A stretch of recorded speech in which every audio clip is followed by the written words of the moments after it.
quite an athlete across from me. He used to be named Cassius Marcellus Clay, Jr., and his business was prize fighting. As a fighter, he became, in my opinion, and certainly in his own, the greatest. At the age of 25 now, he calls himself Muhammad Ali, and he's unemployed as a fighter. His title is gone, ripped away by various boxing commissions in the name of patriotism. He's been sentenced to 5 years in prison for refusing induction to the United States Army. 8 years ago, he stood on a podium in Rome.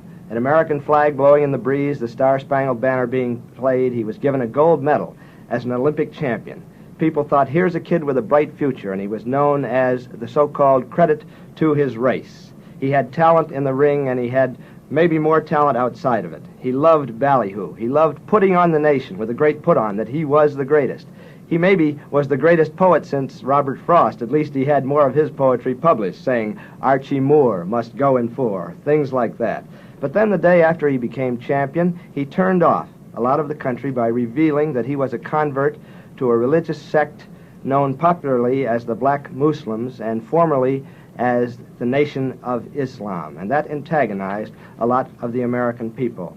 So now his principal role is as a Muslim minister. He's had a varied career, an exciting, bizarre, celebrated career, and now perhaps a discouraging career. Or is it discouraging right now with this 5-year sentence? No, sir, I would say what I'm doing now is more encouraging, and I get more out of it than boxing. Boxing was only for self-gain, just beating up one of my brothers or somebody else's brother for money, possibly hurting them for life, which I didn't intend to do, and I'm lucky I never really did. But I would say I'm getting more pleasure out of lecturing at the various Muslim mosques, converting so-called Negroes. You're a minister of the Muslim faith. Yes, the Honorable Elijah Muhammad. We preach his teachings throughout America to our people.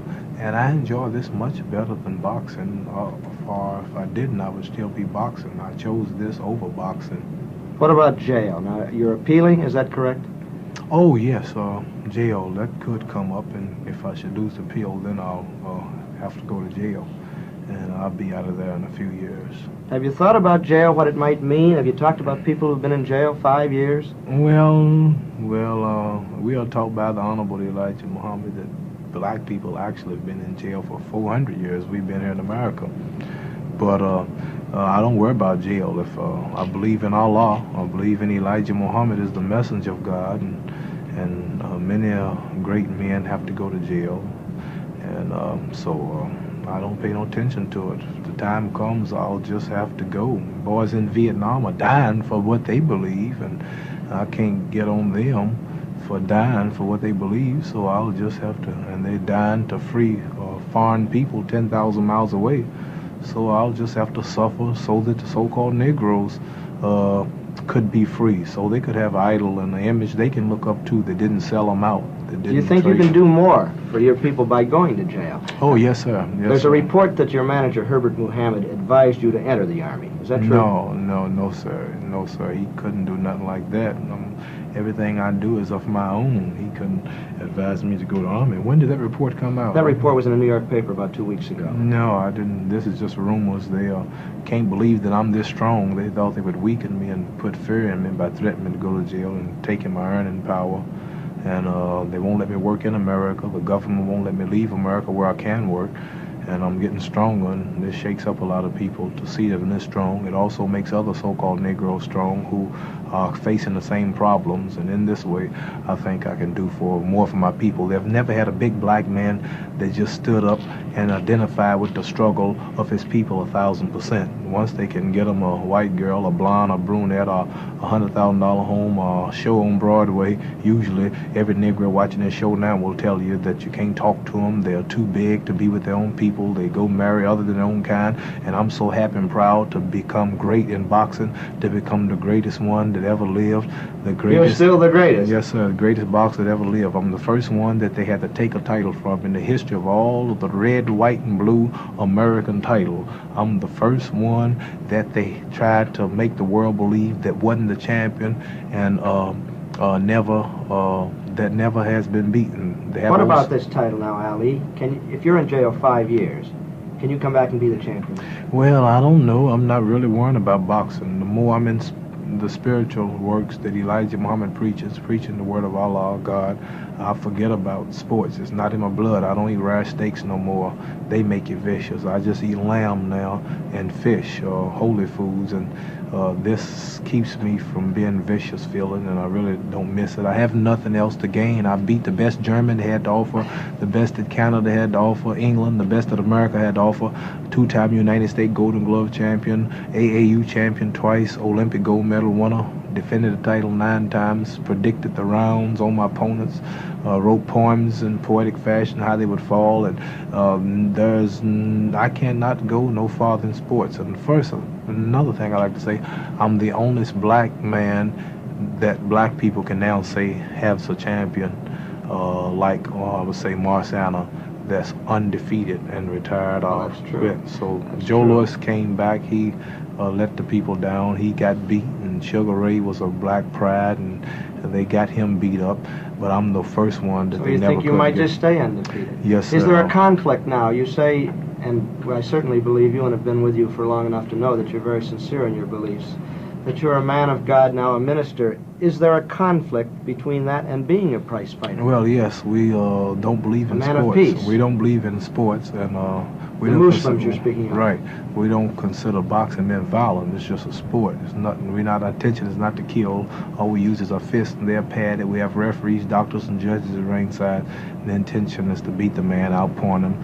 And I've been criticized for not hurting me, and been criticized for carrying them because I don't like to hurt nobody. I showed all this in my fights. But if I did fight again, the only reason was to get out of debt. This is the only way that I have to make the necessary money to pay my draft lawyers, which I owe $280,000 that I spent in the $280,000 for your appeals and your trials and so fighting on. for justice cost me that much, and then other things, back alimony to the wife, and I can't pay nobody now because I'm not allowed to work and out of the country. So if I did fight, it'll be for those reasons. But just boxing itself, I could box tomorrow if I want to. I could just go to the gymnasium and box, but it's the money. 3 years ago, when we were coming on the way from Boston in Big Red, your great bus with Boudini, Brown, Otis 5X was Yeah. driving. We had Yeah. quite a gang. You said to us, Whitey's get in the back of the bus, which we dutifully did. Yeah.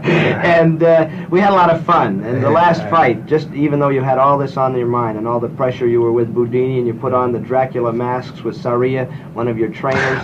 And we had a great time up there. And people who knew you, and you've had a lot of criticism in the press, but people who lived with you and knew you, knew what kind of person you were, and you enjoyed being champion. The people being around you and the notoriety and the celebrity, you enjoyed that. Do you miss that now? the fun? No. As I said, I can't go no higher in boxing.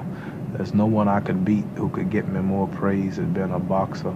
I'm always around people. I'm still around people every day. I'm around 6 of them traveling with me today. Every city I go to, people are waiting for me. I just left college here. MIT. MIT University. And you were well received We have a by predominantly white audience. Yes, everywhere I go. We was up at Fairleigh Dickinson in New York, C.W. Post, Iona University, Canisius University, and Penn State, and Morgan State College, and Princeton. You like to be with people. Oh, There's no yes. doubt So, about that. by me not boxing didn't take nothing away from me as far as fame is concerned, or people. I can always hold my head high. I can always put on a necktie, and I can talk. Most boxers, you bring them on this show now, even the ones fighting, they couldn't talk like I'm talking now. Well, nobody can talk like you can talk. Yeah, so I have lots to fall back on, so I can't just ask the question in long.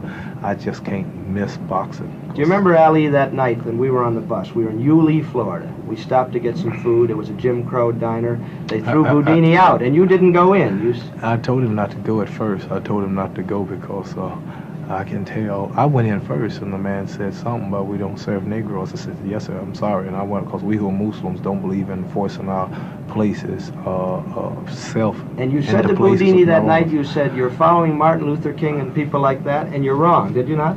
No, I don't remember saying that. And I didn't mention him. I'm sure I didn't. I said. But I think you said that- something about that wasn't the way to go about it. for Well, the I Negro, said if the way- man don't want you there, and this is his restaurant, and if he hates you that much to put you out or to shoot his own white brother to keep you out, there's a possibility that vanilla milkshake he won't, when he go back to fix it, he could, spit in it. And I'm sure if somebody spit in the milkshake and mix it up, you couldn't see it.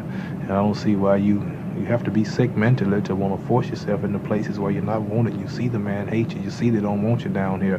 I want you to leave him alone. We're going somewhere else. He said, no, I'm going in. I'm an American. I'm American. I got a right to go. Oh, I said, well, come on out. I bet you I'll come out with what I want.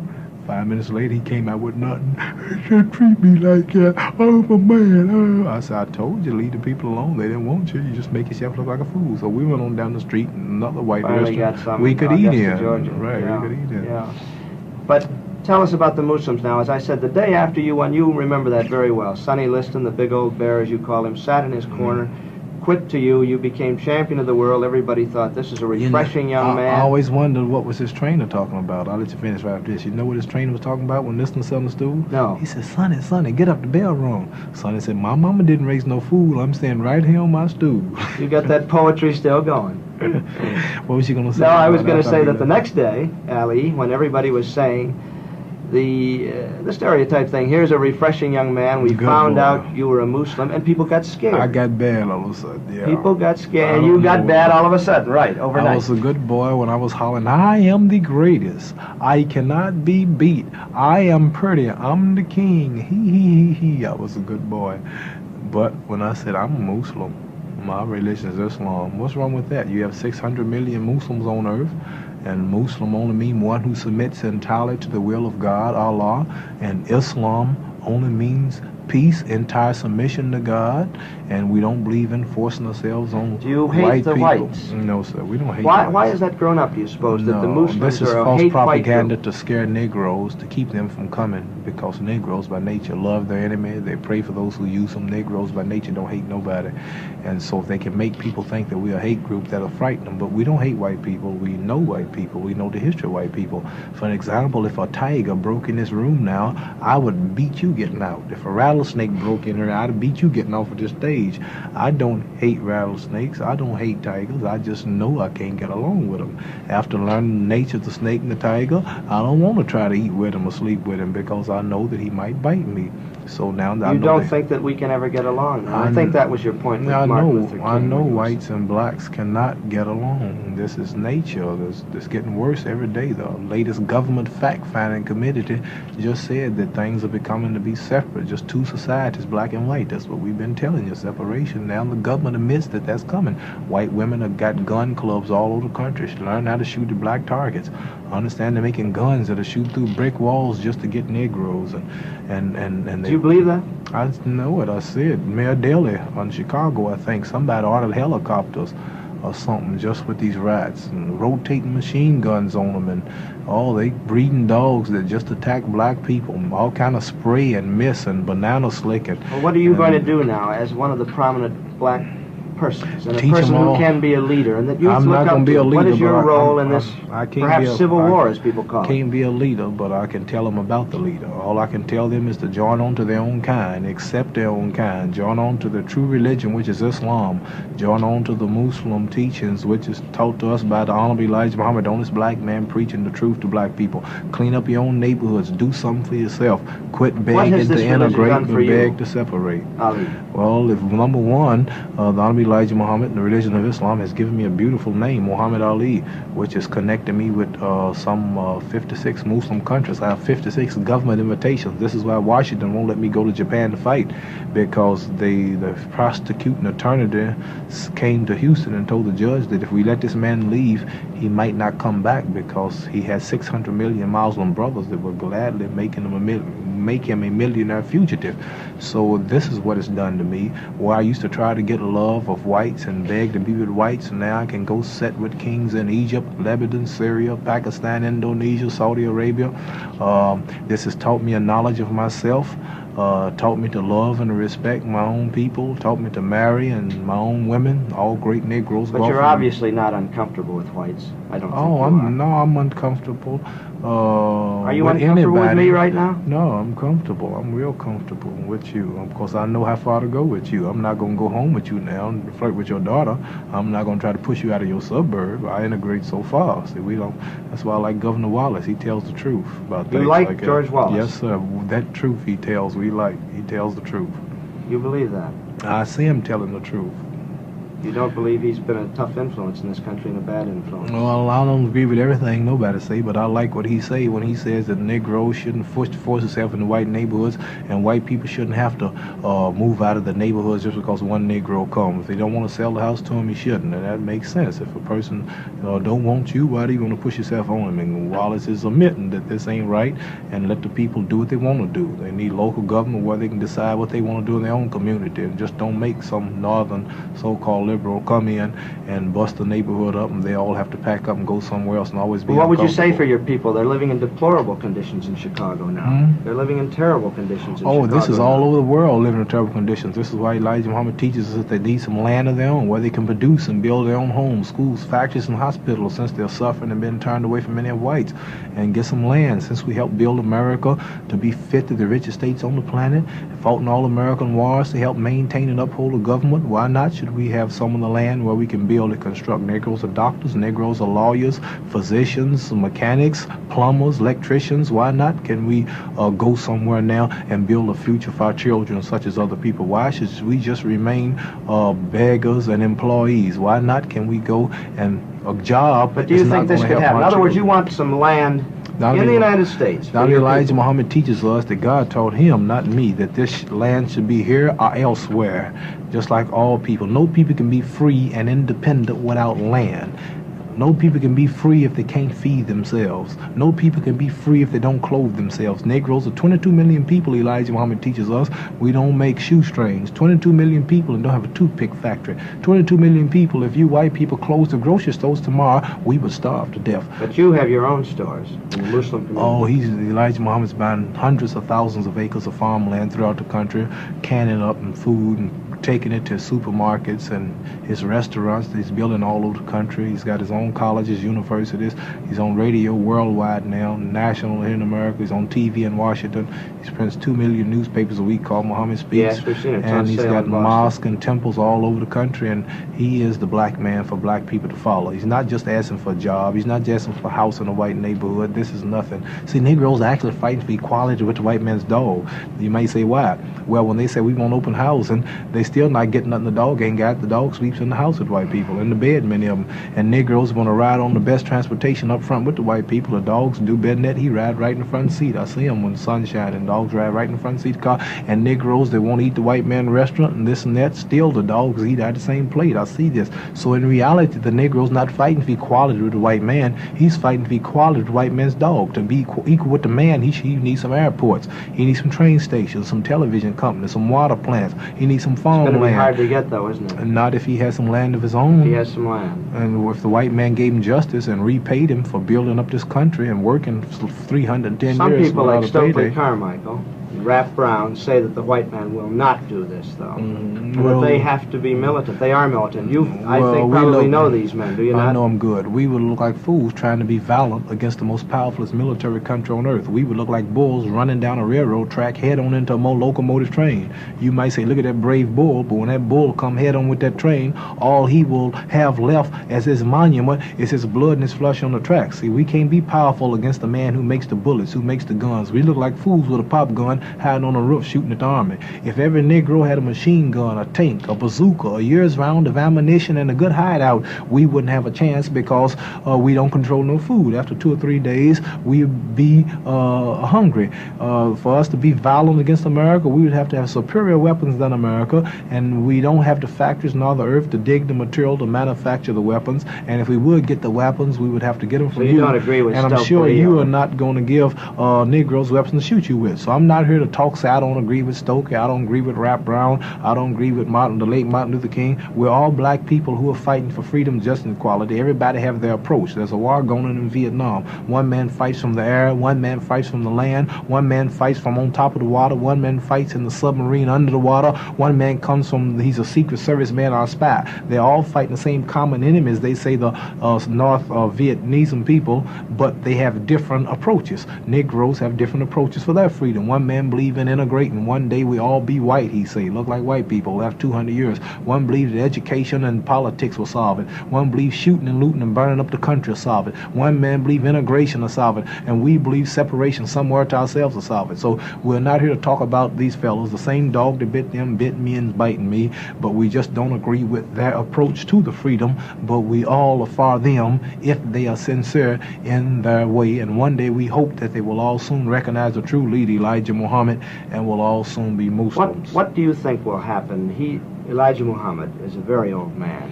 One day he must die. Like he will die. Do. One day. What do you die. think will happen to your group? Well, when he dies, we will be in heaven. We'll be in the hereafter on earth. America will be destroyed, and this will all be over. The Negroes with America will go down with America, and Allah. When he dies. When he dies, we will be free. His work will be over, and we have a few just around the corner. We don't have a lot of more years here in America. Tell us about. And I would like to say that Moses died too. Noah died. Lot died. All of God's prophets died, but they accomplished their missions. And you his consider mission, Elijah Muhammad a prophet of he's God? a messenger. He's not here to tell us what's going to happen. He's telling us what's happening. He's a messenger. He's the messenger of Allah to the so-called Negroes. What about your own life now? You're married, you have a young wife. Yeah, I got a little baby on the way. In about a month and a half, I'll have another little boy, I hope, and I'm young enough to hold the crown until he's around. Do you think he'll be the champion? Well, I don't think I want him to box. I'm going to send him to school, and I'm going to make him study and work, and he's going to be a wise man. He won't box. You're living in Chicago now. Right. I bought me a nice little home there and fixed it up nice, and still got me a little Cadillac? Beautiful 18-year-old Muslim girl. Oh, yes, I got a couple of them old Cadillacs, but I'm trying to get my airplane. Cars are too slow.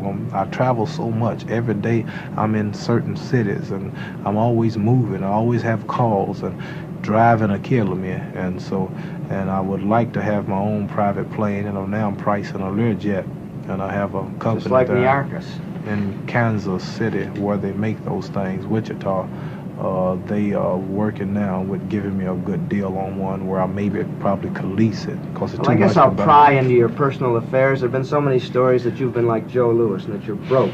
Yes, you owe your lawyers $280,000 on one hand. Now you talk about buying a Learjet. Yeah, I'm about gone. I said lease. See, lease. You ever say lease at the end? Yeah, but tax will pay for it anyway. But what I'm trying to say is that I'm just about broke.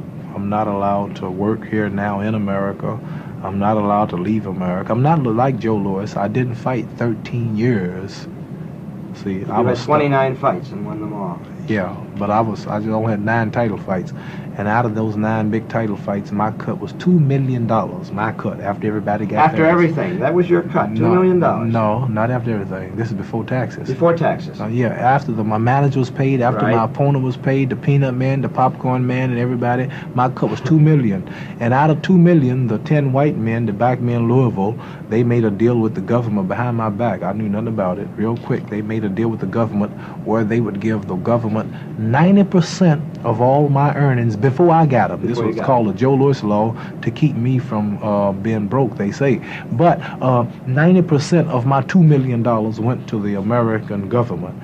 So that only left me 10% out of $2 million to live on. And out of that, I had to pay $150,000 to get rid of my first wife because she wouldn't join the faith.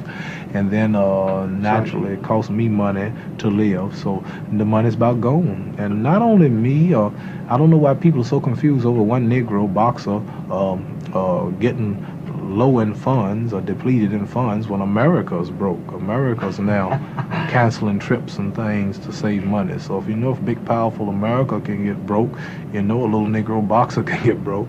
Well, that's true. You can. You've severed all connections now with your management group in Louisville. Mm-hmm. Which is the group that brought you on. Did you leave them in a friendly manner? Oh yeah, contract ran out. And Now, they wanted to renew it, but they didn't want to give me the price for it, so we just had to find another manager. You go back to Louisville often to see your mother and father? Oh, yes, I was there 2 days ago. I was in Louisville, but I don't have time to stay there too much. The town looks so small, and the people move so slow. The friends are raised up. We'll still stand on the same corner, ain't doing nothing, just hanging around the same places. And when you get out and travel and knowledge, when you get knowledge, wisdom, understanding, and when you've been around the world a couple of times like me, and talking to wise men like you, newspaper men, and on all these TV shows, and this makes you wise and intelligent. When you go back to these little one-horse towns, you just can't stay there 2 hours. You just, after a day, I'm ready to get out. Well, you got to move. I've noticed that about you. You like to move. You're a restless person. Even in jail, I'm gonna have a moving plan. Move you from cell to cell, or? I don't know. Have you gotten any specific word about when they will act on your appeal? I got a letter the other day said, get ready, because they're cleaning out your cell to take you on the trail to the jail cell without bail. Without bail. And are you getting ready? Yeah, if I have to. I told my wife, she's packing up a few things, and I left a certain money I buried for her to go back to. You buried? You better watch the IRS. Yeah. Probably watching this show. That's all right. I buried a lot of money that I make after taxes. I make a little money. Like if I make $1,500 in speaking engagement, I give the government that 30%. Then I take what's left of mine. I don't put it in the banks, because banks might go broke or they might get robbed. And I just take my money and I hide it here and hide it there and tell her where the hideouts are.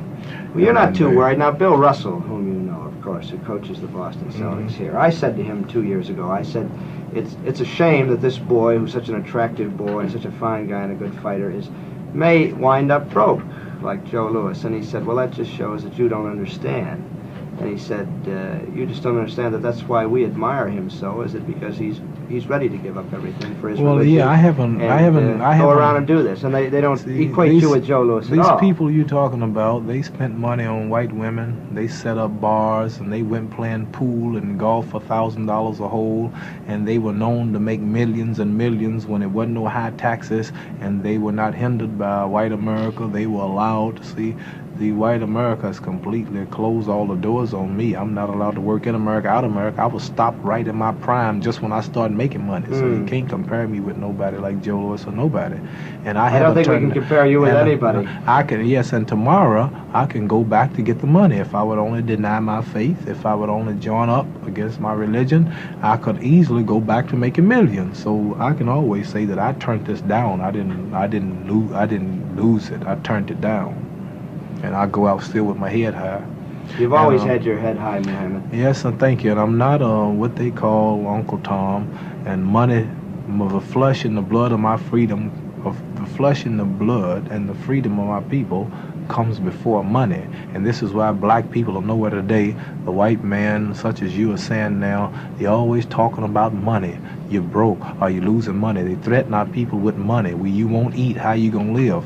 Well, this is why we are nowhere today, because every time a black man get in a position where all the babies are following him, where all the youth is following him, then he's They're all looking when you're moving around, aren't they? Yeah, who's looking? But everybody's looking when you're there. They like to see you come in. Oh, the babies and everybody. Oh, yeah, so I feel proud. I can tell him he's the greatest. I can tell him to be somebody. I can tell him to fear not. Oh, what are you losing? Look what I did. Now I can preach. This all helps what I'm standing for. And I'm just happy. Everything I'm doing, I like. People see me and say, why are you not tired or old looking or gray? You're so happy. Where are your bodyguards? You don't have no bodyguards? I said, I haven't done nothing without bodyguards. It's great to have you with us, Muhammad Ali, prize-fighting champion, minister to his people now. Muhammad Ali, thank you. And I want Joe Frazier as soon as you get it ready. Okay, Joe Frazier for the title.